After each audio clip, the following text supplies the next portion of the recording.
Hello student, तो कैसे हैं आप लोग। उम्मीद है सभी लोग अच्छे होंगे और सभी लोग अच्छे से पढ़ भी रहे होंगे, क्योंकि एग्ज़ाम भी धीरे धीरे पास आ रहा है। जितना टाइम गुजर रहा है तो पढ़ाई भी अच्छे से कर ही रहे होंगे। आज ये एनसीईआरटी रिपोर्ट का तीसरा लेक्चर है और अभी तक दो लेक्चर हो चुके हैं। एक में जनरल फीचर बताए थे ग्राफाइट के और दूसरा लीवर्स का हुआ था। आज उसी सीरीज में बढ़ते हुए आज मॉसेस का लेक्चर आगे एक्सप्लेन करेंगे।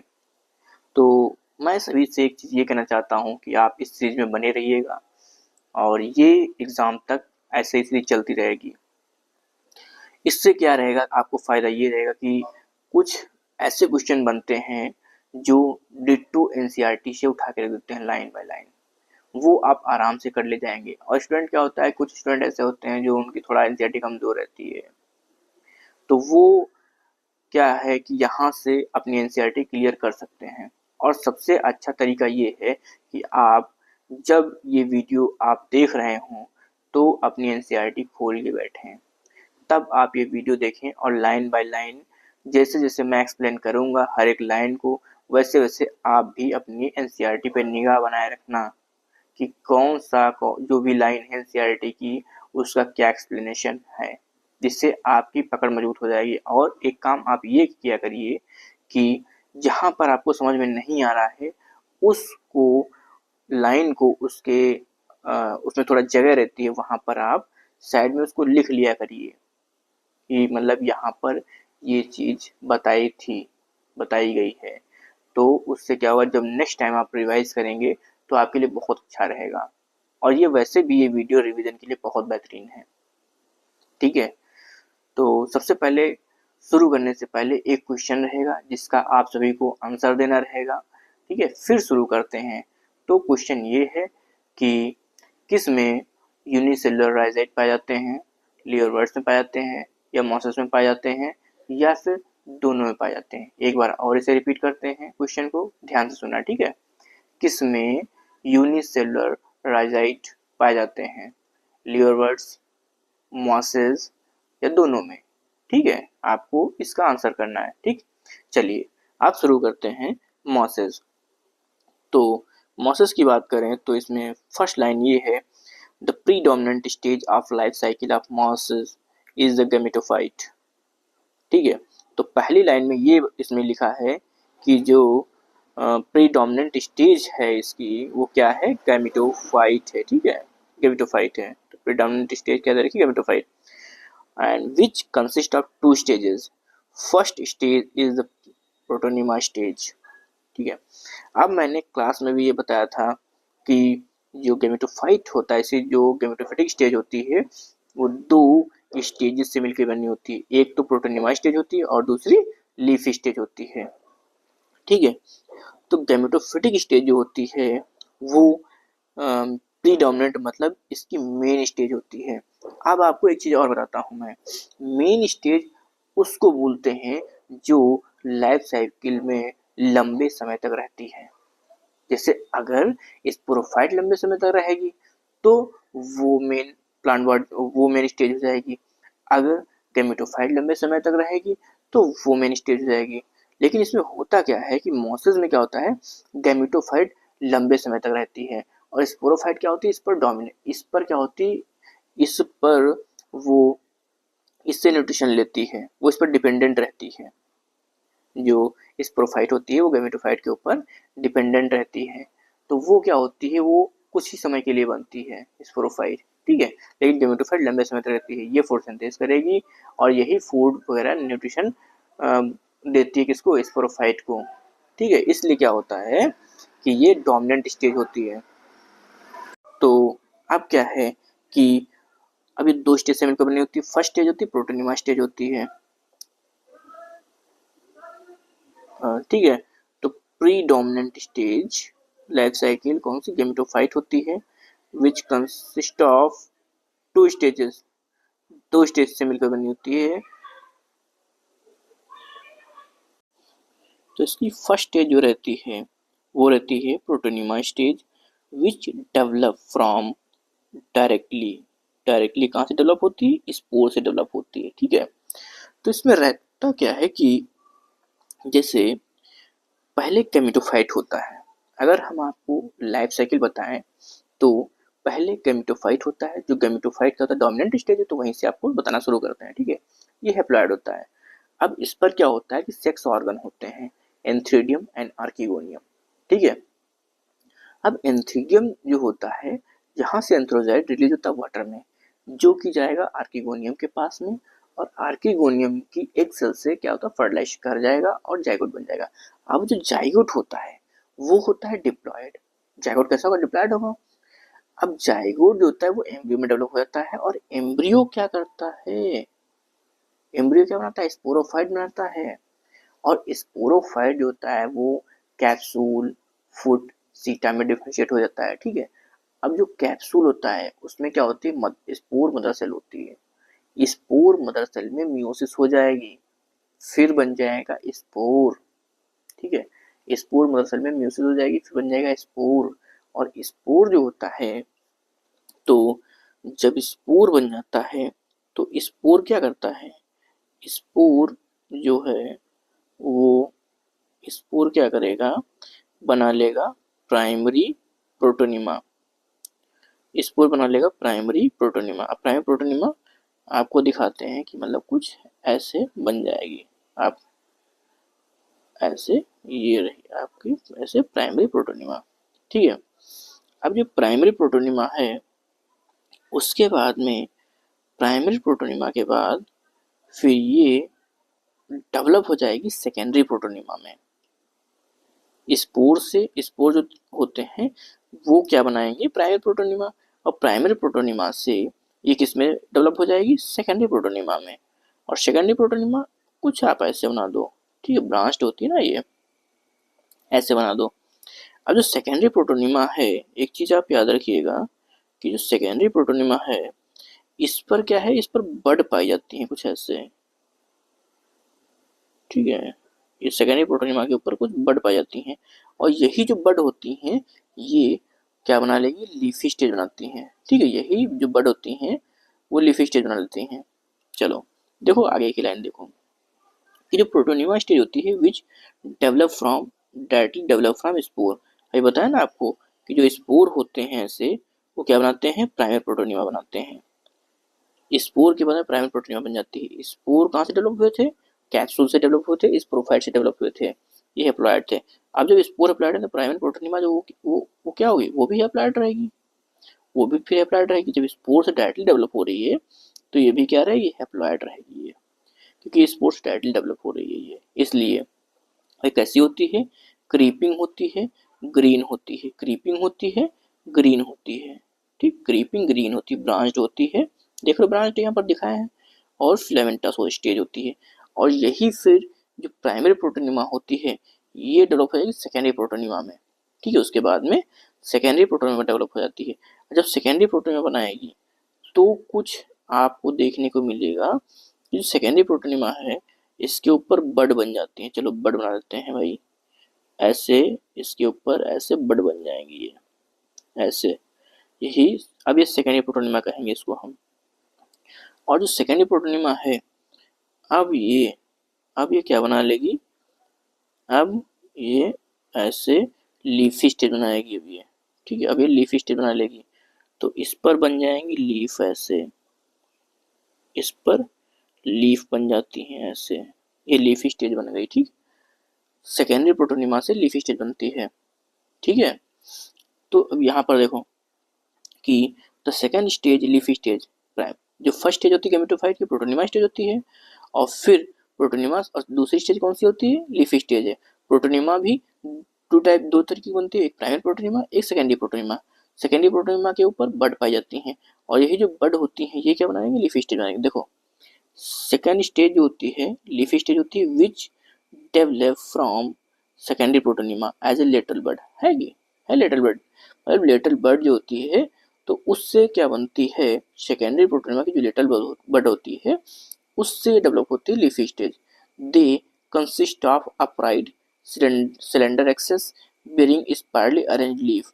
और इस पर लीफ कैसे होती हैं, स्पायरली अरेंज होती हैं लीफ, जिसे ऐसे दिखाए हैं ऐसे नहीं होंगी, स्पायरली अरेंज लीफ होती हैं। ठीक है, स्पायरली अरेंज लीफ होती हैं, they are arranged, they are arranged, they are attached, और ये जो होती हैं अटैच रहती है, जो लीफी स्टेज होती है, they are attach to soil through multi cellular rhizoid.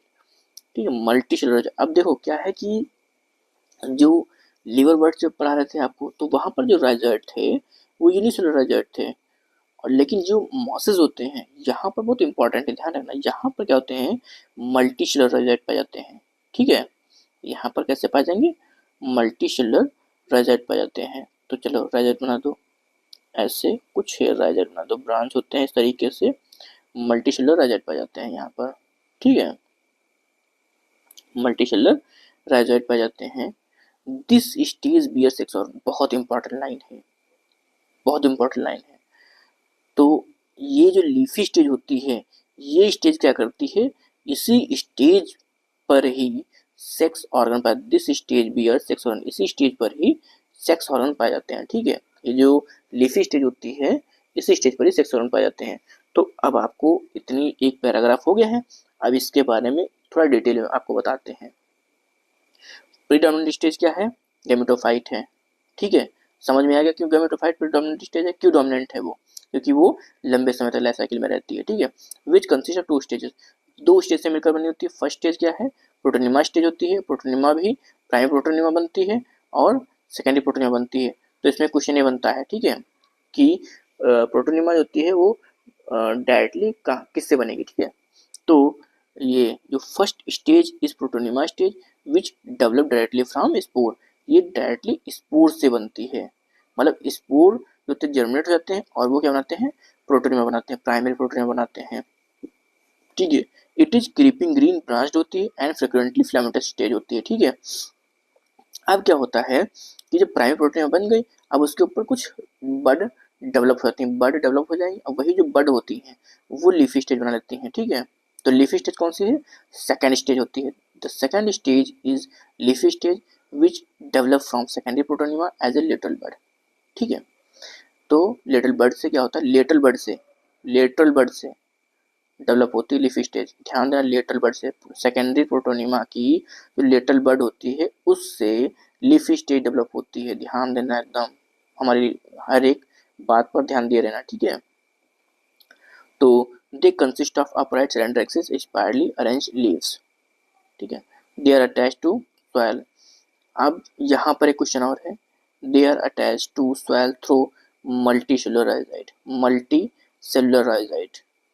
ठीक है, मल्टी सेलुलर राइजाइट, वहाँ पर लीवर बर्ड्स में क्या था, यूनिसेलुलर राइजाइट थे, यहाँ पर मल्टी सेलुलर राइजाइट मॉसेस में। This stage bear sex organ, और जो लीफी स्टेज होती है यही स्टेज पर सेक्स ऑर्गन देखने को मिलता है, लीफी स्टेज पर सेक्स ऑर्गन देखने को मिलता है।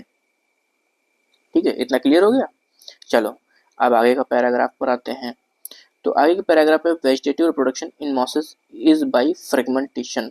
जो वेजिटेटिव रिप्रोडक्शन होता है मॉसेस में कैसे होता है, फ्रेगमेंटेशन और बडिंग के थ्रू होता है। तो बडिंग जो होती है वो कहाँ होंगी, सेकेंडरी प्रोटोनिमा में होती है। ध्यान रखना, लीवर बर्ड्स में नहीं था, लेकिन बडिंग प्रोटोनिमा में देखने को मिलेगी, और वो भी कहाँ देखने को मिलेगी आपको, वो भी देखने को मिलेगी, तो कहाँ देखने को मिलेगी, सेकेंडरी प्रोटोनिमा में, सेकेंडरी प्रोटोनिमा में देखने को मिलेगी आपको budding. In sexual reproduction, in sexual reproduction the sex organ antheridia and archegonia are produce at the apex of leafy shoot. मतलब जो लीफी स्टेज होती है उसके जो लीफी सूट होता है वहां पर, सूट पर, लीफी सूट पर प्रेजेंट होता है, लीफी सूट पर प्रेजेंट होता है, लीफी सूट पर प्रेजेंट होता है sex organ antheridia and archegonia. एंथ्रिडियम जो होता है वो मेल सेक्स ऑर्गन होता है, और आर्किगोनियम जो होता है वो फीमेल सेक्स ऑर्गन होता है।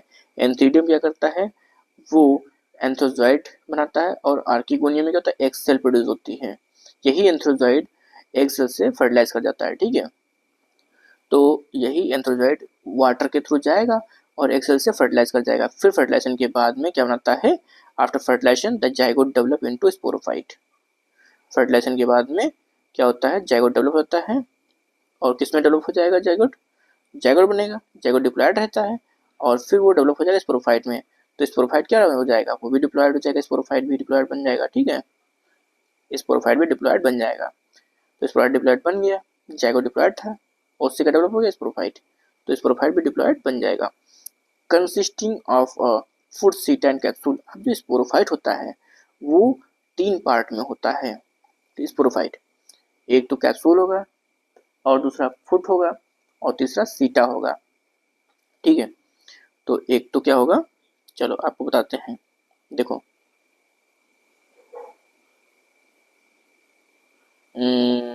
इरेजर कहाँ चला गया, ये है शायद, हाँ यही है।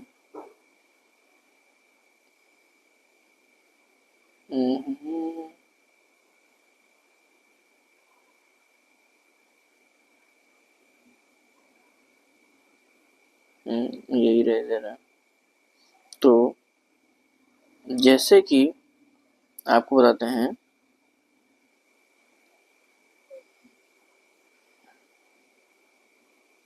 तो जैसे कि ये ऐसे स्पोरोफाइट रहेगा, ऐसे, ठीक है, ऐसे स्पोरोफाइट होता है और ऐसे स्पोरोफाइट होता है और उसके अंदर फिर स्पोर एक रहेगा, स्पोर मदर सेल, स्पोरोफाइट के अंदर स्पोर मदर सेल रहेगी ऐसे, ठीक है, स्पोर मदर सेल रहेगी। तो अब बात करते हैं कि जो ये पार्ट है ये वाला, ठीक है, ये वाला जो पार्ट है ये क्या है, कैप्सूल है, और ये जो पार्ट आपका दिख रहा है ये वाला, ये सीटा है, और ये पार्ट जो दिख रहा है ये क्या, ये फुट है। तो ऊपर क्या है, ऊपर अगर हम बात करें तो ये आपका कैप्सूल हो जाएगा, ये आपका सीटा हो जाएगा और ये आपका फुट हो जाएगा। इस तरीके से क्या होता है, ये स्पोरोफाइट होता है।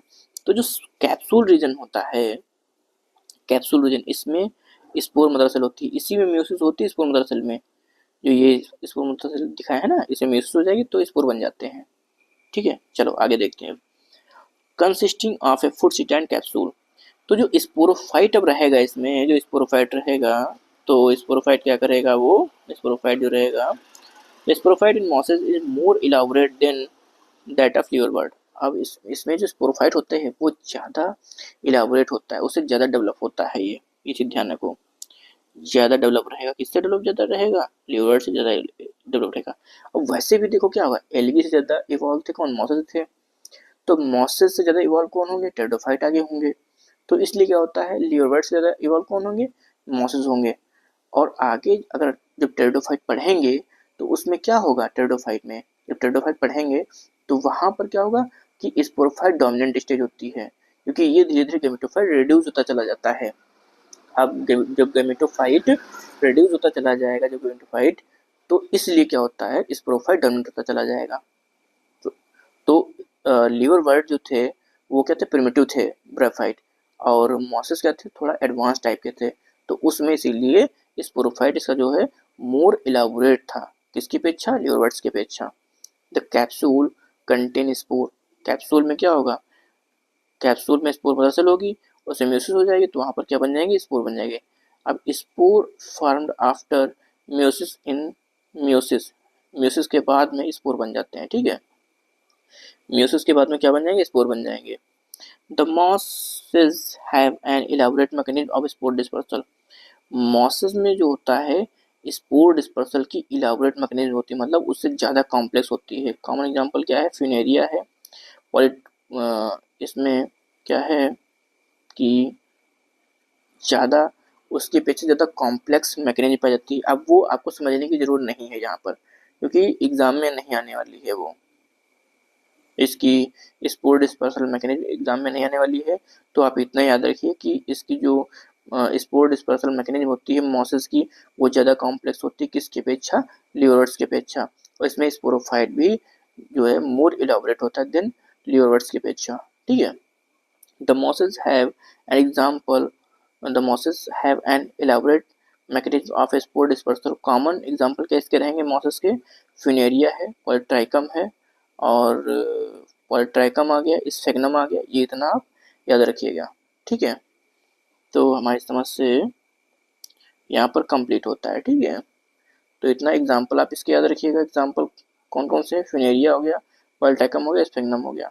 बस इसके आगे फिर यहाँ